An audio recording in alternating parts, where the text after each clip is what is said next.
The verdict, the crystalline spires of the tribunal chamber stretched upward like frozen lightning, casting fractured light across hundreds of alien dignitaries. Mira Castellan stood at the center platform, her dark hair pulled back severely, revealing the sharp angles of her face. Her gray suit bore Earth's emblem, a simple blue circle, now deemed a mark of shame by those who watched from above. Behind her, Captain Jonas Webb stood rigid in his military dress uniform, his jaw clenched as he surveyed the hostile crowd. Their relationship was forbidden, a secret kept through encrypted messages and stolen nights when their duties aligned. Now, as humanity faced judgment, Mira felt his presence like gravity itself. High Arbiter Corveth rose from the supreme seat, his translucent skin refracting the chamber's light into rainbow patterns across his robes. His voice resonated with artificial amplification, cold and absolute. The tribunal has reached its verdict. Humanity stands guilty of aggression, expansion beyond treaty limits, and posing an existential threat to galactic stability. Mira's fingers tightened around the data pad in her hands. We followed every provision of the Accords. Our colonies were established in unclaimed systems. Our defense fleet matched only the minimum. Your very nature is the threat, Corveth interrupted, his tone carrying millennia of species memory. In 3 centuries you have spread farther and faster than any civilization in recorded history.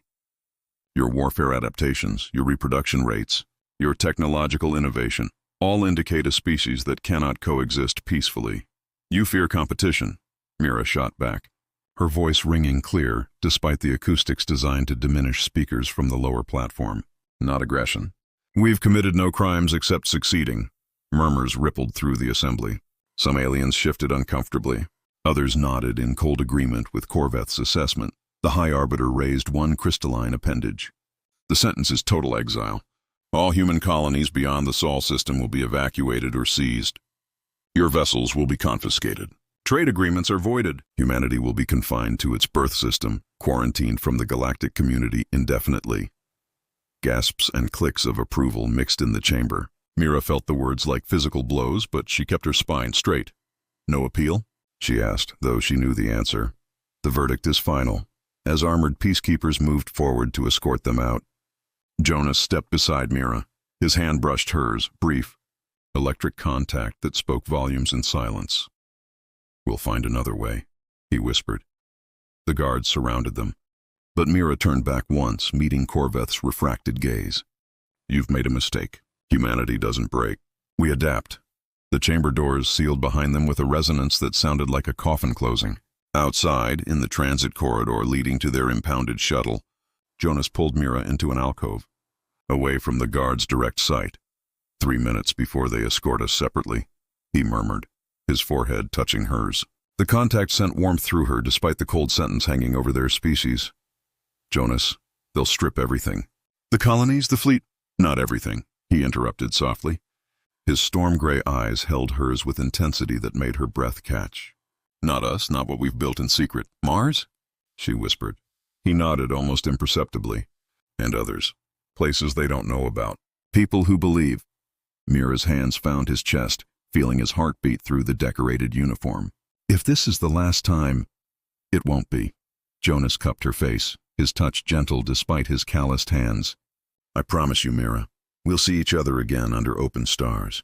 Free stars. Their kiss was desperate and fierce, years of restrained passion compressed into stolen seconds.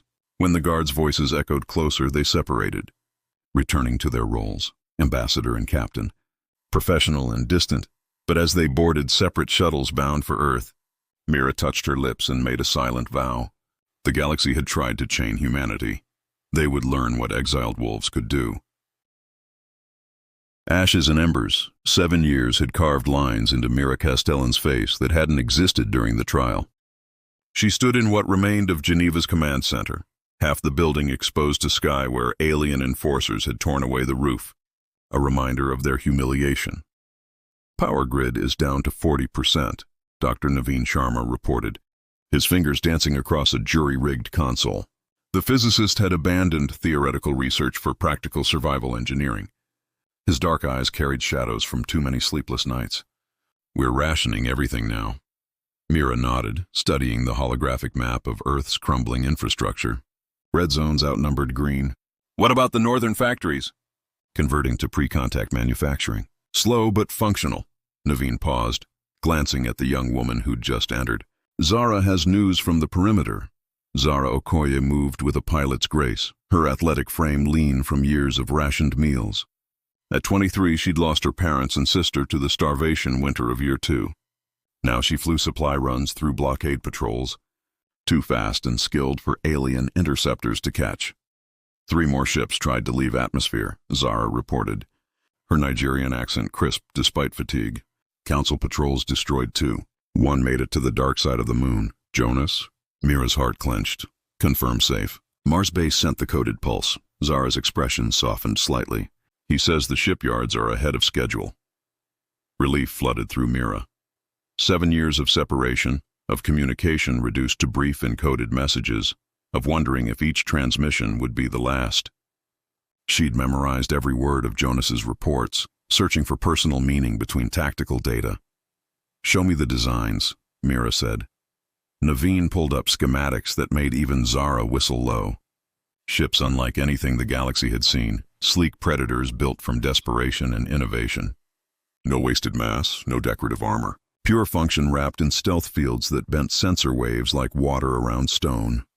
Beautiful. Zara breathed, leaning close to Naveen's shoulder to study the propulsion systems. Their proximity felt natural now, Mira noticed. Over months of working together, the brilliant scientist and fearless pilot had developed something beyond professional respect. How many can we build before they notice? Mira asked, with current resources. Maybe 50 before Council intelligence catches anomalies. Naveen's hand found Zara's without looking, their fingers intertwining unconsciously. After that, we either hide them perfectly or use them. Then we build 50, Mira decided, and we prepare to use them. That night, in the converted warehouse that served as quarters for senior leadership, Mira stood at the broken window watching stars she could no longer reach.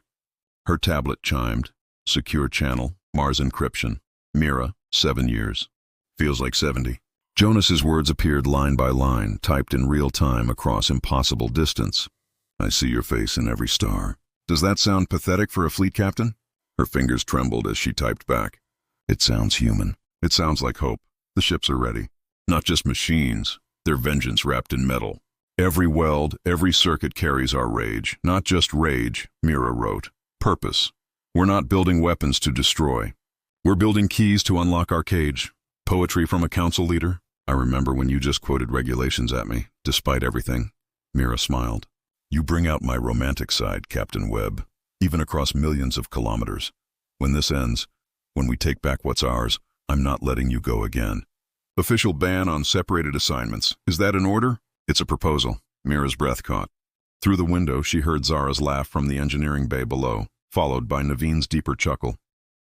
Young love blooming in apocalypse. Why shouldn't she claim the same? Accepted, she typed. But you have to survive whatever insanity we're about to unleash. You too. No heroic sacrifices. We survive together or not at all. She pressed her palm against the screen as if she could touch him through the void.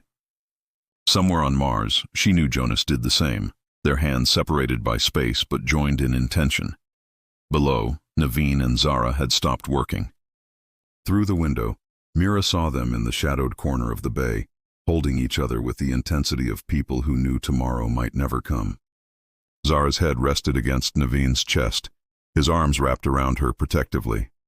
Build your ships, Mira whispered to the stars. We're coming for you. The galaxy had tried to extinguish humanity's fire. They'd only made it burn hotter. Shadows strike the void between council patrol routes carried no light, no heat, no hope, unless you knew where to look.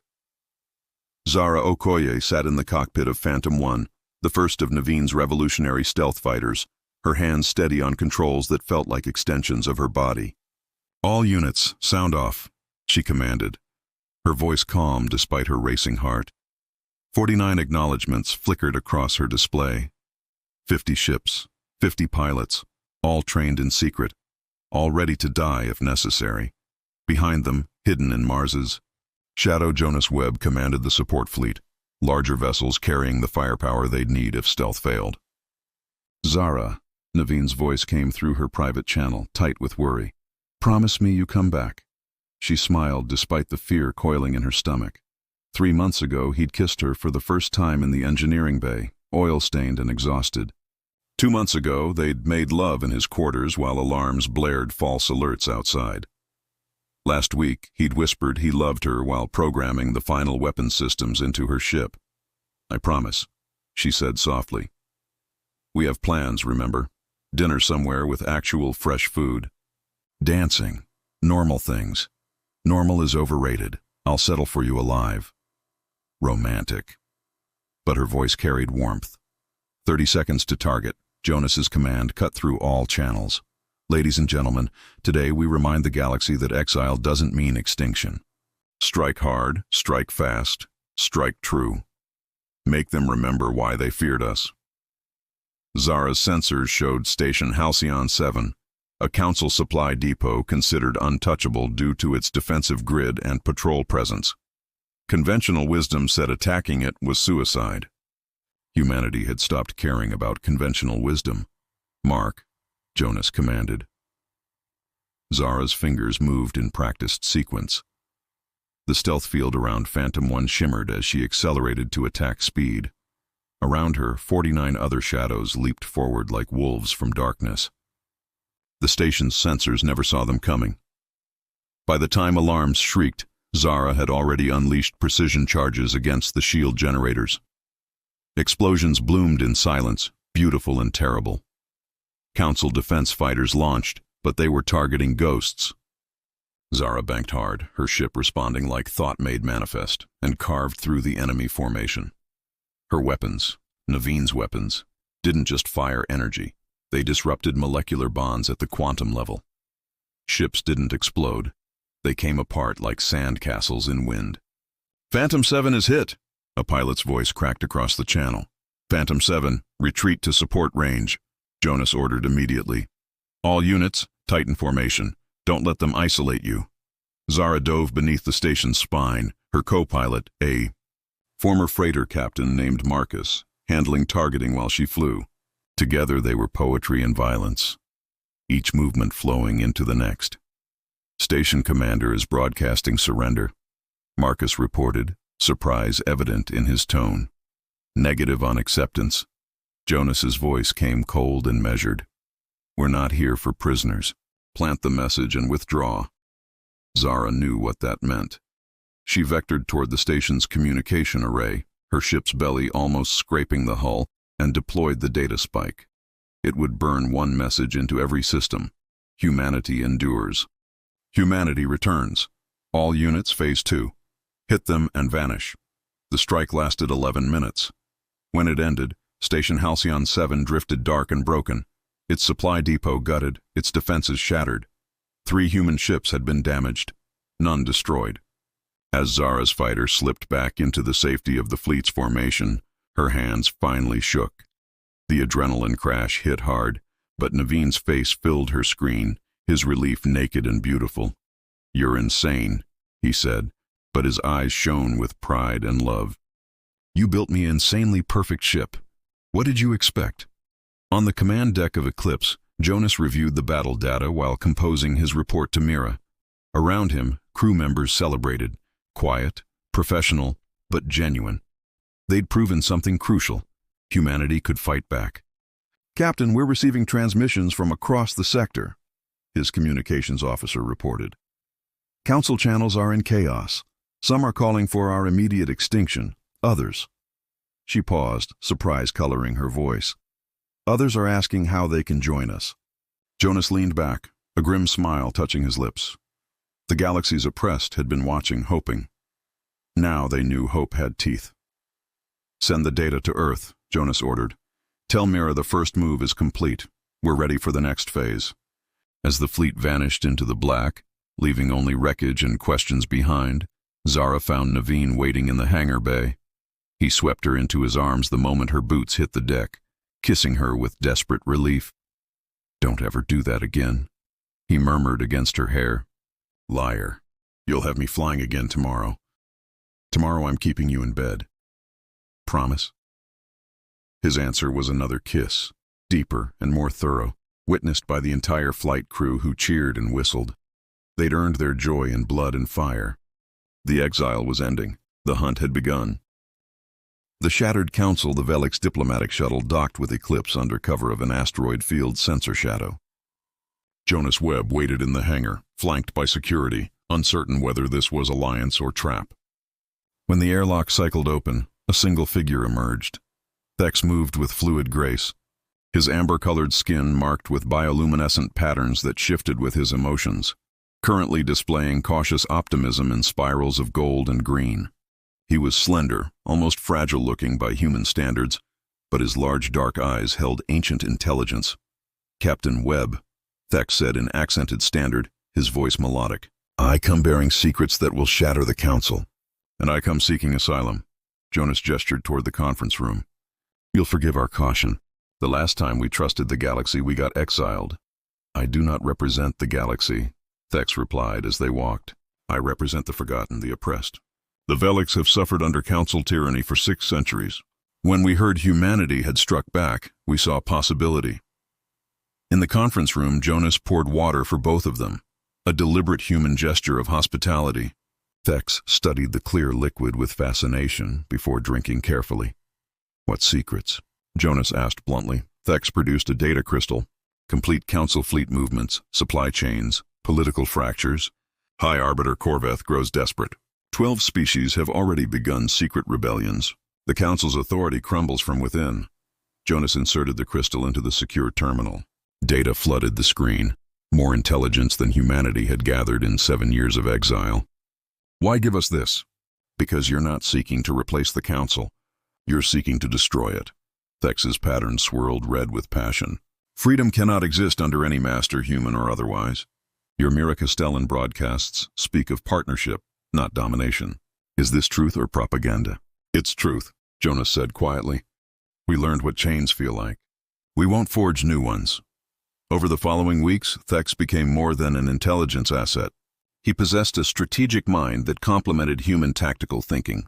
He understood alien psychology, predicted Council responses, and slowly, carefully, built trust with the crew. Jonas found himself drawn to late-night conversations with the Velix, discussing philosophy and war over synthesized beverages.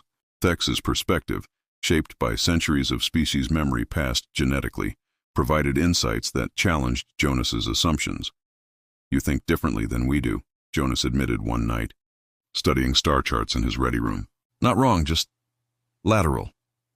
"And you think with beautiful directness," Thex responded, his pattern showing warm appreciation. "Humans see problems as enemies to overcome. The Velix see them as dances to navigate. Together we might see them complete." On Earth, Mira received Thex's intelligence with cautious hope. The Terran Accord, humanity's nascent governing body, had grown from a resistance council into something resembling legitimate authority. Now they drafted their first treaties with non-human species. "Trust doesn't come easy," Mira told Jonas during their nightly communications. His image flickered on her screen, his face leaner but his eyes still storm-gray intensity. "I know," Jonas said, "but Thex has proven himself repeatedly." "And Mira, the Velix aren't the only ones reaching out. We're receiving feelers from the Dran, the Kelthics, even some dissident Zarek factions. The Council must be terrified. They should be. We're not just building a fleet anymore. We're building an alliance." Jonas paused, his expression softening. 3 years, Mira. 3 years since we've breathed the same air." "I know." Her throat tightened. "Every night I compose speeches, negotiate treaties, make decisions that affect billions. And every night I just want to be with you. Soon, when this ends, we're taking a month off. Somewhere quiet. Somewhere the galaxy can manage without us for 30 days. A month?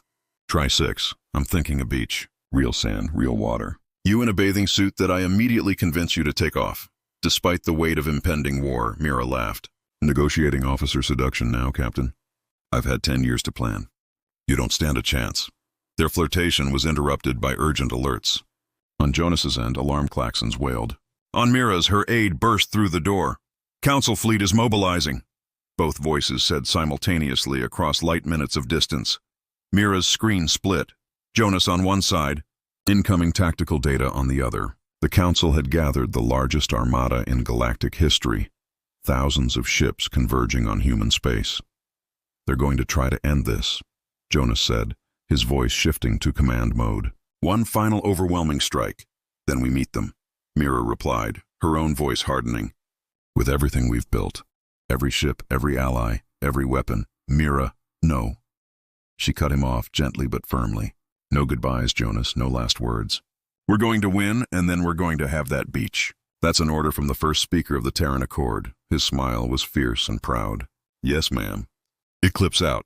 As preparations for the final confrontation began, Thex found Jonas on the observation deck, staring at the stars that would soon be filled with fire. "You fear losing her," Thex observed, his patterns shifting to empathetic blue. "I fear losing everything we've built. But yes, especially her. Then we must ensure victory." Thex moved closer, his presence oddly comforting. "The Velix have a saying, chains broken together forge bonds stronger than metal. You and Mira, humanity and the forgotten species, we break chains together." Jonas nodded slowly. "Together." The word echoed across species, across space, across the gathering storm. Together, they would face the Council's fury. Together, they would forge freedom. Dawn of the Accord. The void between stars had never seen such gathering of force. On one side, the Council's armada stretched like a wall of metal and fury. 3,000 warships representing 100 species, their weapons charged, their hulls gleaming with authority earned over millennia. On the other side, humanity's fleet numbered barely 700, supplemented by allied vessels from the Velix, Dran, and a dozen other liberated species, smaller, newer, untested in major combat. But they carried something the Council had forgotten, desperation fused with hope. Mira Castellan stood on the Bridge of Liberation, the flagship she'd commissioned specifically for this moment. Around her, crew members worked with quiet intensity. On her tactical display, Jonas's Eclipse held position at the fleet's vanguard, exactly where she'd expected him to be, always first into danger. "All ships report ready," her tactical officer announced. Mira activated the fleet-wide channel. "This is First Speaker Castellan. 10 years ago we were judged and exiled. They said we were too dangerous to exist among the stars. Today we prove them right, but not in the way they imagined. We don't fight for conquest. We fight for the right to exist.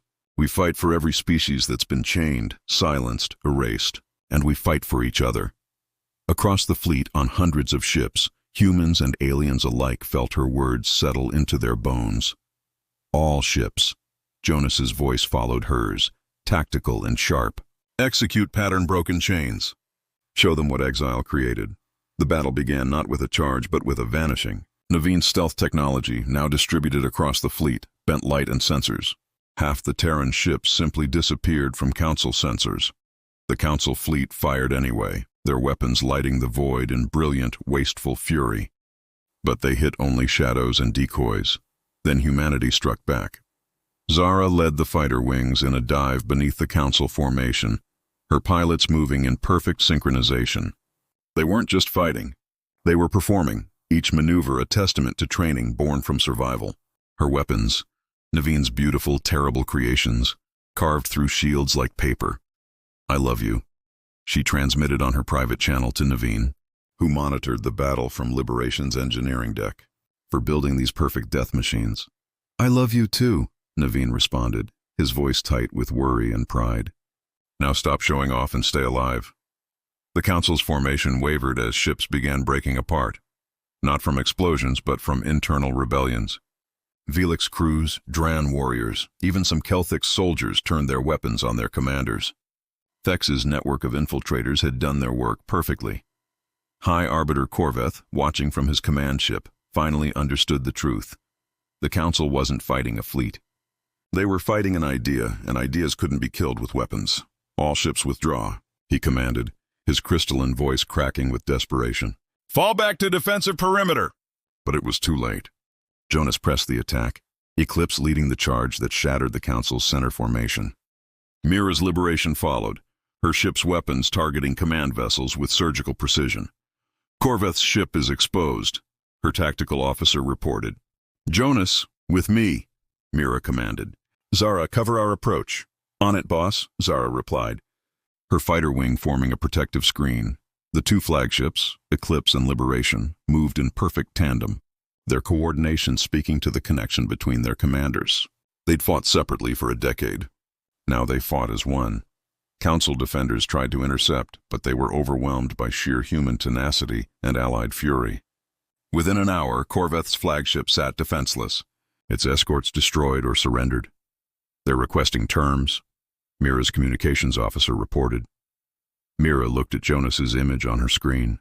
Even across tactical channels, she could see the question in his eyes, mercy or revenge. We board, Mira decided. Jonas, assemble a team. We end this face to face. The council chambers where humanity had been sentenced stood mostly unchanged. But now, human marines stood at every entrance, and Mira Castellan walked the floor not as accused, but as victor. Corveth waited on his high seat, diminished, his crystalline skin dulled with defeat. Around him, surviving council members trembled, some with fear, others with rage.